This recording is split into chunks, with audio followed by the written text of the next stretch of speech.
kiddos for our kindergarten through first grade team for March 20th, which is March week 3. And this month we are learning all about cooperation, working together to do more than you can do alone. In our memory verse, 2 people are better than 1. They can help each other in everything they do. Ecclesiastes 4:9. Easy one this month. The kids really like it. Okay. So week 3, we head to a story found in Luke chapter 5. We discover a paralyzed man who just happened to have some excellent friends. When they heard that Jesus was in town, they tried everything to get their friend to Jesus. When they arrived, the place was packed. Instead of giving up, the friends went to the roof and tore a hole big enough to drop their friend down right in front of Jesus. Jesus did something unbelievable because of their faith and cooperation. So our bottom line, work together to help someone in need. When we see others with needs that seem huge and overwhelming, we often think they're too big for us to help and end up doing nothing. However, if we cooperate with others to meet those needs, we have a better chance of making a difference in their life and pointing them to God. So that is our story for this week. When kiddos start to roll in at 8:40 and 10:40, our little welcome activity is rhythm claps. So what you're going to do is just have kids join you and sit in a circle and tell kids to listen as you clap a simple rhythm and then let them imitate it. So maybe begin with 3 or 4 claps and then keep going and kind of making them harder and harder as kids kind of imitate you. You could also jump, twirl, pat kind of in between there. Let kids take turns making up clapping patterns too. Then when service starts at 9 and 11, your intro activity is called See a Need Match. So what you've got is you've got all these little cards. There's 2 sets for each room, so in case you need extras, just make sure that the extras each have a match. So you'll pass one of these cards out to every kid, and they'll just hold it in front of you. The leader guide says to tape it onto their shirt. I don't think they need to do that. I think they can just hold it in front of them, and they're going to walk around the room and try to find who can meet their need. So this little girl spilled their milk. They're looking for the person that can meet their need by cleaning it up. He's lonely, meets his need by making a friend. And there's a whole bunch of little matches in there like that.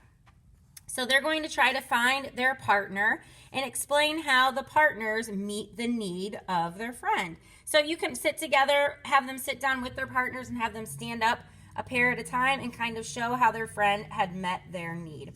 And then just say, guys, there's all kinds of needs around you at home, in your school, in your neighborhood, all across the world. And just like you guys did in our game, God wants you to look for needs around you and then find a way to help. So remember, you don't have to work alone. In fact, a need is so big that it takes many people to help. So that's why we need to work together to help someone in need. And then say, we're going to go over to large group to hear a story about how we can do that today. So then you will head to large group at 9, 10, and 11:10. When you get back, your review game, it's this little review page called Friends Help. So I'll read it on here first and then I'll show you. You're going to give each kid a little house and a story character strip, and you're going to invite them to color. And then you're going to show them how to weave the strip from the story characters activity through the slits. Oh no, there's 2 slits in the house. I only made 1 slit in the house. I'm going to have to go back and make some more slits in these. And then once everybody has their strip of paper with the characters in place, you're going to use the activity page to review the story. So let the kids retell the story themselves, but make sure they kind of go through these points that are here. There's a man who couldn't walk. Jesus was teaching at a home nearby, but he couldn't walk, so he couldn't get there. His friends decided to help by carrying him. When they got there, the house was so crowded they couldn't get their friend to see Jesus, so they carried him up to the roof to lower him down. When he was lowered in front of Jesus, Jesus saw the man's friends had great faith, and he forgave the man's sins and healed him. The man jumped for joy and carried his mat home, and his life was changed because his friends saw his need and worked together to meet it. And then share a time when you saw somebody who needed help and you helped them. And so this is what this page looks like. I only cut 1 slit because I'm a doofus.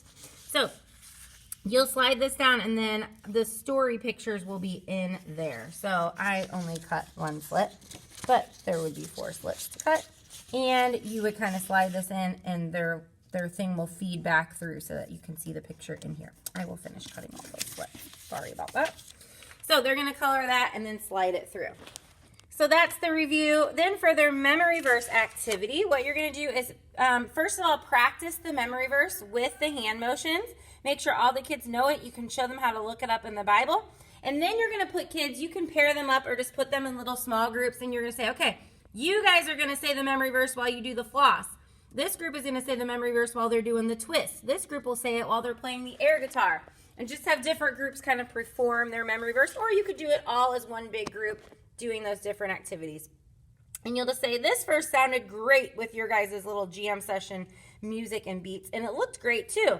2 people really were better than 1 when you guys were doing this. So this verse is important to remember because it reminds us that we need one another's help. Was working in pairs or in a group easier than doing it alone? Can you think of other times when 2 people are better than 1? So sometimes when a task seems overwhelming, we need to let others help us. It also means that we need to be on the lookout for ways that we can help other people. Just remember, work together and help someone in need.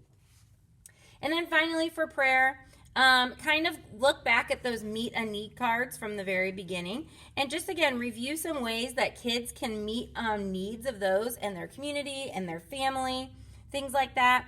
And then we're not going to have kids carry each other across the floor in blankets. Oh, goodness, that would be crazy. So just kind of invite kids to pray for each other that they can work together to help someone meet a need. And then there's a little prayer that you can close it out with.